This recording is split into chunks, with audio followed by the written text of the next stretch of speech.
खोल लिए mobile. Good evening बच्चों। द कंप्लीट एजुकेशन पॉइंट के अंतर्गत बच्चों आज हम लोग पढ़ेंगे कंप्लीट ग्रामर। अब आज का हमारा टारगेट क्या होगा? ग्रामर को कंप्लीट करना। जितना भी आप लोगों के सिलेबस में है, जितना 10 नंबर का ग्रामर आप लोगों के पेपर में आता है, उतने में से जितना ग्रामर आप लोगों को पढ़ना है उसको देखेंगे कि आप लोगों को कहाँ कहाँ से किन किन टॉपिक से कंप्लीट करना है ग्रामर पोर्शन। तो देखिए इसमें है जैसे समास पढ़ना है, कहाँ पे सौंदर्य के तत्व, रस, छंद एवं अलंकार, ये चीज़ें पढ़नी है। और क्या है, पर्यायवाची शब्द पढ़ना है, तत्सम एवं तद्भव पढ़ना है, उपसर्ग पढ़ना है, काव्य का स्वरूप पढ़ना है, वाच्य है, पद परिचय, विकारी एवं अविकारी शब्द, निबंध रचना, पत्र लेखन। ये है आप लोगों का कंप्लीट ग्रामर। इतने में से ही आप लोगों के पेपर में ग्रामर में से क्वेश्चन बनेंगे, बाहर से कहीं से भी एक क्वेश्चन नहीं आएगा बच्चों। तो देखते हैं आगे इसके। आज ग्रामर से शुरू करते हैं। आप लोगों को जितनी स्लाइड दिख रही थी पूरा करवाएंगे, एक पार्ट में नहीं तो 2 पार्ट में। इतना जो चैप्टर था इसमें से 2 पार्ट में 2 वीडियो लेके आएंगे, जो कि आप लोगों का सिलेबस पूरा हो जाएगा। तो देखते हैं इसमें पहले समास। तो समास के बारे में जानेंगे बच्चों। समास क्या है, समास क्या होता है? तो समास का अर्थ है संक्षिप्तीकरण, संक्षिप्त करना। जब 2 या 2 से अधिक शब्दों को मिलाकर एक शब्द बना लिया जाता है तब उस प्रक्रिया को हम समास कहते हैं। समझिएगा बच्चों कि जब 2 या 2 से अधिक शब्दों को एक शब्द बना लिया जाता है उस प्रक्रिया को समास कहते हैं। जैसे उदाहरण में समझिए, 5 तंत्रों का समाहार। जो यह शब्द है बड़ा है, जो एक वाक्य है, इसको बस एक शब्द में क्या कहेंगे? 5 तंत्रों का समाहार। ये तो यह एक वाक्य हो गया, इसको बस एक शब्द में पंचतंत्र कहेंगे। क्या इसी को समास कहते हैं। आगे देखते हैं, जैसे नीला है जो अंबर, इसको एक शब्द में क्या कहेंगे? नीलांबर। आगे है समास के भेद। बच्चों समास कितने प्रकार के होते हैं आप लोगों को बताना है। समास के भेद, समास क्या है, तो समास कितने प्रकार के होते हैं बच्चे? समास की तो भेद 6 प्रकार के होते हैं, लेकिन आप लोगों को सिर्फ 4 पढ़ना है। द्विगु समास पढ़ना है, बहुव्रीहि समास पढ़ना है, और कौन सा पढ़ना है आप लोगों को? कर्मधारय समास पढ़ना है, एक ठो द्वंद्व समास पढ़ना है, और 2 समास और है, तत्पुरुष समास, अव्ययी भाव समास। ये क्या? तत्पुरुष अव्ययी भाव समास, इसको नहीं पढ़ना है। आप लोगों को 4 समास पढ़ना है। तो देखते हैं द्विगु समास के बारे में। द्विगु समास किसे कहते हैं? द्विगु समास क्या है? तो द्विगु समास एकदम साधारण भाषा में, साधारण शब्दों में समझेंगे बच्चों कि इसका पूर्व पद संख्यावाचक होता, संख्यावाचक विशेषण होता है। जो द्विगु समास होता है इसका मतलब है कि जो द्विगु समास होगा उसका पहला पद संख्यावाची होगा, जो कि आप लोगों को जिस तरह से गिनती शुरू होती है वैसे शब्द होंगे। जैसे 9, 1, 3, ये सब क्या है? जो कि संख्या से लिए गए शब्द हैं। तो जैसे नवरत्न, तो नवरत्न 9 रत्नों का समूह। त्रिभुज, 3 भुजाओं का समूह। नवरात्र, 9 रातों का समाहार। जैसे हो गया त्रिमुहानी, चौराहा। ये ऐसे ऐसे जितने भी संख्यावाची शब्द, संख्यावाची पद आएंगे वह क्या हो गया? द्विगु समास हो गया। भूलेगा नहीं ना बच्चों, एक बार पढ़ने के बाद हमेशा के लिए याद हो जाएगा। कर्म, इसके अगला है कर्मधारय समास। तो कर्मधारय समास किसे कहते हैं बच्चों? तो इसमें पूर्व पद विशेषण और उत्तर पद विशेष रहता है, उसे कर्मधारय समास कहते हैं। इसमें क्या होती है कि साधारण शब्दों में समझना कि कर्मधारय समास वो होता है जिसमें विशेषता बताई जाती है। जैसे काली मिर्च, काली है जो मिर्च। नील कमल, नीला है जो कमल। तो जो उसकी नीला है कमल, उसकी विशेषता बताई जा रही है बच्चों। याद रखना कि जहाँ विशेषता बताई जाती है वह कर्मधारय समास होता है। चंद्रमुखी, चंद्र के समान मुख वाली। मृगनयनी, मृग के समान नेत्रों वाली। तो क्या है यह हमारा कर्मधारय समास है। जहाँ विशेषता बताई जाती हो वह कर्मधारय समास होता है। अगला है बहुव्रीहि समास। बहुव्रीहि समास क्या है बच्चों? इस समास में आए पदों को छोड़कर, इस समास में आए दोनों पदों को छोड़कर किसी तीसरे पद की प्रधानता होती है, वह बहुव्रीहि समास होता है। कि इसमें तीसरा पद प्रधान होता है बच्चों। बहुव्रीहि समास में तीसरा पद प्रधान होता है। जैसे में देखेंगे दशानन, दश है मुख जिसके अर्थात रावण। तो दशा क्या हुआ? इसमें दो पद हैं, दोनों पद छोड़ के तीसरा पद प्रधान हो रहा है, वह बहुव्रीहि समास है। जैसे नीलकंठ अर्थात नीला है कंठ जिसका अर्थात शिव जी।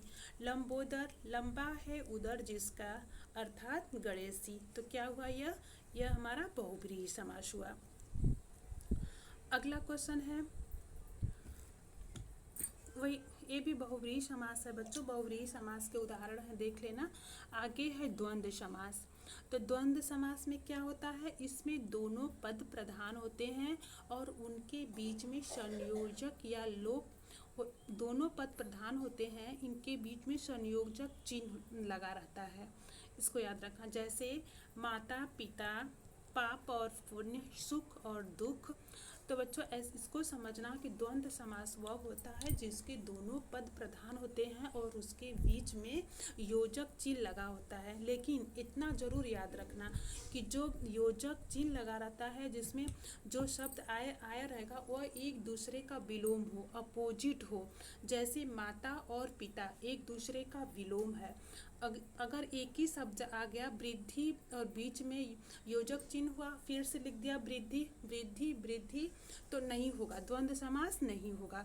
हमेशा एक दूसरे का अपोजिट हो, वह विलोम हो, तब वो क्या होता है? द्वंद्व समास होता है। जैसे माता पिता, तो माता और पिता। पाप पुण्य, पाप और पुण्य, देखिए यह एक दूसरे के अपोजिट हैं। दुख सुख, दुख और सुख, यह क्या हो गया? द्वंद्व समास हमारा। तो यही चार समास हम लोग आप लोगों को पढ़ना है बच्चों। बहुव्रीहि, द्वंद्व, द्विगु, बहुव्रीहि। आप लोगों का समास से मतलब इसका पढ़ लिए जो समास क्या है, लेकिन समास से अब 10 क्वेश्चन MCQ क्वेश्चन देखेंगे बच्चों। 10 बहुविकल्पीय प्रश्न देखेंगे कि इसमें कौन कौन से समास आते हैं।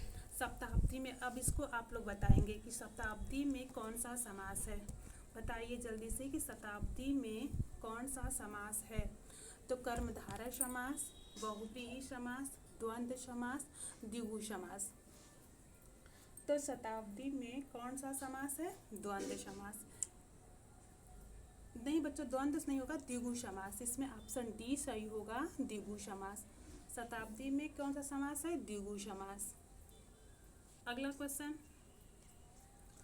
चरण कमल में समास है। जो चरण कमल में कौन सा समास है बच्चों, बताना। इसमें कौन सा समास है? तो क्या कर्मधारय समास है, बहुव्रीहि समास है, द्वंद्व समास है, द्विगु समास है। तो चरण कमल में कौन सा समास है? कर्मधारय समास। इसमें ऑप्शन ए सही होगा, कर्मधारय समास। अगला क्वेश्चन है, द्विगु समास का उदाहरण चुनिए। बच्चों जो ऑप्शन दिया गया है उसमें एक द्विगु समास है, उसको बताना है आप लोगों का।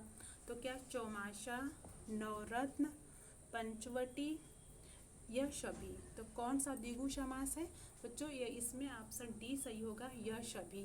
पंचवटी यह भी द्विगु समास है। नवरत्न, चौमासा, यह तीनों हमारे द्विगु समास हैं, इसलिए ऑप्शन डी सही होगा, द्विगु समास। अगला क्वेश्चन, हर्ष विषाद में कौन सा समास है? हर्ष विषाद में समास पूछ रहा है बच्चों। तो क्या कर्मधारय समास, बहुव्रीहि समास, द्वंद्व समास, द्विगु समास। तो देखिएगा यहाँ हर्ष और विषाद, इसमें योजक चिन्ह लगा है, योजक चिन्ह लगा है इसको। तो आप लोग पहचानिएगा कि कौन सा समास है। तो इसमें ऑप्शन सी सही होगा, द्वंद्व समास। क्या होगा बच्चों? द्वंद्व समास। अगला है, सुख दुख में कौन सा समास है? सुख और दुख। तो क्या होगा? कर्मधारय समास, बहुव्रीहि समास, द्वंद्व समास, द्विगु समास। सुख और दुख में कौन सा समास होगा? द्वंद्व समास। ऑप्शन सी सही होगा इसमें, द्वंद्व समास। अगला है गंगा यमुना का समास विग्रह है। गंगा यमुना में कौन सा समास है बच्चों, पूछ रहा है। तो गंगा और यमुना, गंगा यमुना, गंगा प्लस यमुना और गंगा प्लस यमुना। तो इसमें कौन सा सही है, गंगा और यमुना। क्या है, गंगा और यमुना। इसमें ऑप्शन ए सही होगा। अगला 7वां क्वेश्चन है बच्चों बहुव्रीहि समास। बहुव्रीहि समास के उदाहरण इसमें बताना है। तो कौन सा है बहुव्रीहि समास, तो क्या विषधर, गंगाधर, गजानन या उपर्युक्त सभी। तो कौन सा है, इसमें उपर्युक्त सभी होंगे बहुव्रीहि के उदाहरण। किसे, विषधर कौन है, गंगाधर, गजानन। तो क्या है, यह सभी हैं बहुव्रीहि के उदाहरण, उपर्युक्त सभी। अगला है द्विगु समास का उदाहरण चुनिए। तो इसमें द्विगु समास का उदाहरण चुनना है। तो क्या यह क्वेश्चन रिपीट हो गया है बच्चों। तो चौराशा, नवरत्न, पंचवर्षीय ये सभी हैं द्विगु समास के उदाहरण। अगला क्वेश्चन त्रिवेणी में कौन सा समास है, इसको बताना है बच्चों। त्रिवेणी में कौन सा समास है। तो क्या कर्मधारय समास, बहुव्रीहि समास, द्वंद्व समास, द्विगु समास। तो त्रिवेणी में कौन सा समास होगा बच्चों, द्विगु समास। ऑप्शन डी सही होगा, द्विगु समास। अगला है चार राहों का समूह में कौन सा समास है। चार राहों का समूह मतलब चार मार्ग, चौराहा, चार राह, इनमें से कोई नहीं। तो इसमें कौन सा सही है ऑप्शन बी सही होगा, चौराहा। यह हमारा 10 क्वेश्चन कंप्लीट होता है बच्चों समास से। इतना उदाहरण करने के बाद जो भी बच्चा अगर पढ़ेगा उसको तो अब समास में कोई भी कंफ्यूजन नहीं रह जाएगा बच्चों। इतना पढ़ने के बाद आप लोग देखते ही क्वेश्चन लगा लेंगे और पहचान भी लेंगे कि यह कौन सा समास है। अगला पढ़ेंगे अब क्वेश्चन आते हैं बच्चों काव्य और सौंदर्य से। काव्य सौंदर्य के तत्व, काव्य और सौंदर्य के तत्व में इसमें पढ़ेंगे रस और छंद, अलंकार। तो रस में कौन सा रस पढ़ना है बच्चों। तो आप लोगों को रस में पढ़ना है हास्य एवं करुण रस। छंद में भी आप लोगों को 2 पढ़ने हैं, सोठा और रोला। अलंकार पढ़ना है, अलंकार में क्या पढ़ना है बच्चों, उपमा, रूपक एवं उत्प्रेक्षा। यह 3 अलंकार आप लोगों को पढ़ने हैं, 2 छंद पढ़ने हैं, 1 और 2 रस पढ़ने हैं। तो देखेंगे बच्चों रस से क्वेश्चन। रस किसे कहते हैं, साहित्य में रस का अभिप्राय आनंद है। काव्य को पढ़ने अथवा नाटक देखने से जो विशेष प्रकार का आनंद प्राप्त होता है उसे रस कहा जाता है। रस को काव्य की आत्मा भी कहा जाता है। रस को बच्चों काव्य की आत्मा भी कहते हैं, यह इसे रस कहते हैं। अगला आगे है हास्य रस। आप लोगों को हास्य रस पढ़ना है और करुण रस पढ़ना है। तो हास्य रस के बारे में देखेंगे विभाव, अनुभाव तथा संचारी भाव के संयोग से जब हास्य नामक स्थायी भाव उत्पन्न होता है तब हास्य रस की निष्पत्ति होती है। जैसे में देखेंगे हंसी हंसी भाजय देख दुल्हा दिगंबर को पाहुन जय आवे हिमाचल के उछाह में। देखिए बच्चों पंक्ति देखने के से ही पता चलता है कि यह क्या है, हास्य रस है। हास्य रस के बाद आता है हमारा करुण रस।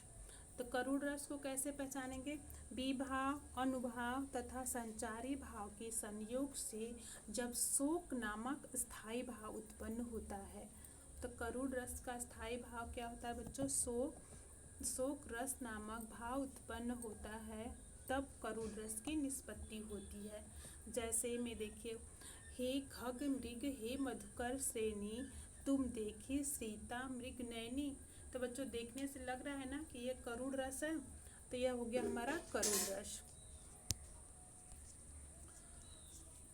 रस या आगे क्वेश्चन बच्चों है रस सिद्धांत के आदि प्रवर्तक कौन है। तो इसमें तो क्या है, इसमें भी 10 MCQ क्वेश्चन देखेंगे बच्चों। रस और हास्य से 10 MCQ क्वेश्चन देखेंगे कि कैसे आप लोगों के पेपर में प्रश्न बन सकते हैं।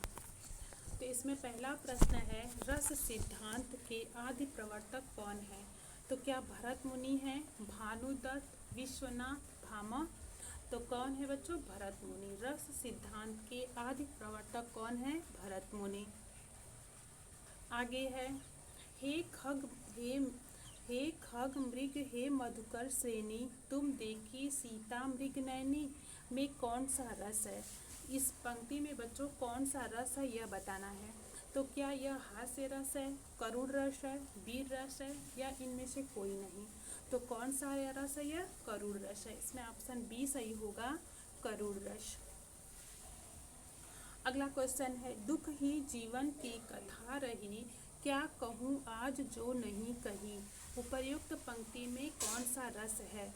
बताना है बच्चों इस पंक्ति में कौन सा रस है। तो क्या हास रस है, करुण रस है, शांत रस है, वीर रस है? तो वीर रस तो आप लोगों के सिलेबस में है नहीं, शांत रस पढ़ना नहीं है, तो हास्य और करुण में से बताना है बच्चों। तो देखते ही आप लोगों को पता हो गया होगा कौन सा रस है, क्या है, यह करुण रस है। शोक किस रस का स्थायी भाव है? शोक किस रस का स्थायी भाव है? तो क्या हास्य रस का, करुण रस का, शांत रस का, वीर रस का? किस रस का है बच्चों? करुण रस का। ऑप्शन बी सही होगा, करुण रस। अगला है, करुण रस का स्थायी भाव क्या है? करुण रस का स्थायी भाव क्या? हास्य, ये चैप्टर मतलब रिपीट हो गया है बच्चों यह क्वेश्चन। अगला क्वेश्चन है, रस के कितने अंग होते हैं? रस के कितने अंग होते हैं? तो क्या 4 अंग, 5, 6, 7? तो रस के कितने अंग होते हैं? 4। ऑप्शन ए सही होगा, 4। आगे है, हंसी हंसी भाजय देख दुल्हा, दिगंबर को पाहु निजे आवे, हिमाचल के उत्साह में कौन सा रस है? इस पंक्ति में बताना है बच्चों कौन सा रस है। तो क्या हास रस है, करुण रस है, वीर रस है, या इनमें से कोई नहीं? तो कौन सा है? हास रस है। इसमें ऑप्शन ए सही होगा, हास्य रस। अगला क्वेश्चन है, काव्य शास्त्र के अनुसार रसों की संख्या कितनी होती है? तो काव्य शास्त्र के अनुसार रसों की संख्या कितनी होती है? तो क्या 7 होती है, 9 होती है, 11 होती है, या इनमें से कोई नहीं? तो काव्य शास्त्र के अनुसार रसों की संख्या जो होती है बच्चों 9 होती है, और भरत मुनि के अनुसार रसों की संख्या 11 मानी जाती है। लेकिन आप लोगों को पूछा है काव्य शास्त्र के अनुसार, तो काव्य शास्त्र के अनुसार रसों की संख्या 9 होती है। ऑप्शन बी सही होगा। अगला क्वेश्चन है, प्रिय पति वह मेरा प्राण प्यारा कहाँ है, दुख जल निधि डूबी का सहारा कहाँ है? प्रस्तुत पंक्ति में रस है, इस पंक्ति में कौन सा रस है बच्चों पूछा है। तो क्या हास्य रस है, वीर रस है, करुण रस है, या इनमें से कोई नहीं? तो क्या होगा? करुण रस। ऑप्शन सी सही होगा, करुण रस। अगला और लास्ट क्वेश्चन है बच्चों आप लोगों का 10वां इस मतलब रस से बच्चों, जो आप लोगों का MCQ है। हाथी जैसी देह, गेंडे जैसी चाल, तरबूजे सी खोपड़ी, तरबूजे से गाल, खरबूजे से गाल बच्चों। तो उस पंक्ति में रस, इस पंक्ति में रस बताना है। तो क्या है? क्या हास्य, करुण, वीर, क्रोध? तो कौन सा है आप लोगों का? हास्य रस। अगला है, इसके बाद बच्चों यह हम लोगों का क्या कंप्लीट होता है? रस। रस 2 पढ़ना था जो कि पढ़ लिए 2, इसमें से MCQ भी 10 देखे हैं। तो अब यह हम लोगों का रस कंप्लीट होता है। इसके बाद क्या क्या पढ़ना है? इसके बाद छंद। तो छंद का शाब्दिक अर्थ है, छंद का शाब्दिक अर्थ क्या होता है बच्चों? बंधन। छंद का शाब्दिक अर्थ होता है बंधन। छंद काव्य के प्रवाह को लययुक्त, संगीतात्मक, सुव्यवस्थित और सुनियोजित करता है। छंद किसे कहते हैं? छंद क्या होता है? छंद लययुक्त होता है, संगीतात्मक होता है, और भावों को, विचारों को सुव्यवस्थित नियोजित करता है, उसे छंद कहते हैं। छंद शब्द का सर्वप्रथम उल्लेख कहाँ मिलता है? तो छंद शब्द का सर्वप्रथम उल्लेख ऋग्वेद में मिलता है। छंद शास्त्र के प्रणेता कौन है? आचार्य पिंगल। छंद शास्त्र के प्रणेता आचार्य पिंगल को माना जाता है, इसको याद रखना। तो छंद कितने हैं बच्चों आप लोगों को पढ़ना? तो आप लोगों को छंद 2 पढ़ने हैं, एक सोठा एक रोला। तो सोठा के बारे में देखेंगे। सोठा क्या है? सोठा छंद के पहले व तीसरे चरण में 11-11 मात्राएं तथा दूसरे और चौथे चरण में 13-13 मात्राएं होती हैं। देखिएगा सोठा क्या है? पहले और तीसरे चरण में 11-11।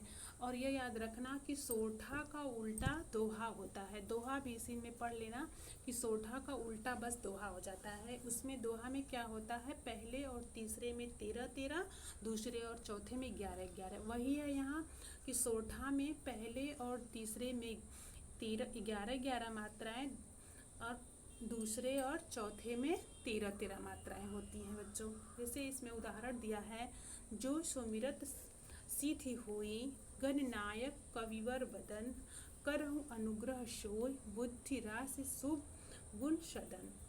तो यह हमारा सोठा हुआ। अब इस एक पढ़ना है आप लोगों को रोला। रोला छंद से, यह सममात्रिक छंद है। इसके 4 चरण होते हैं, प्रत्येक चरण में 24 मात्राएं होती हैं। बच्चों जो सोठा पढ़े आप लोग उसमें तो 11-11 और 13-13 मात्राएं थी, लेकिन जो 24 मात्राएं होती हैं इसमें 11 व 13 मात्राओं पर यति होती है। तो इसमें क्या होगा? 24-24 मात्राएं होंगी। को पापी है पंच तत्व।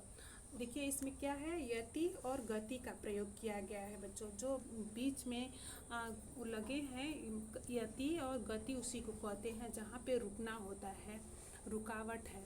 तो को पापी है पंच तत्व, प्राप्त शून्य जगमन धावत, बनी बनी बावन वीर, बढ़त चौचंद मचावत, पै ताकी लोत, त्रिपथ गथा के तट लावत, 9-11 होत 3-5 ही विसरावत। तो यह क्या हुआ हमारा? रोला।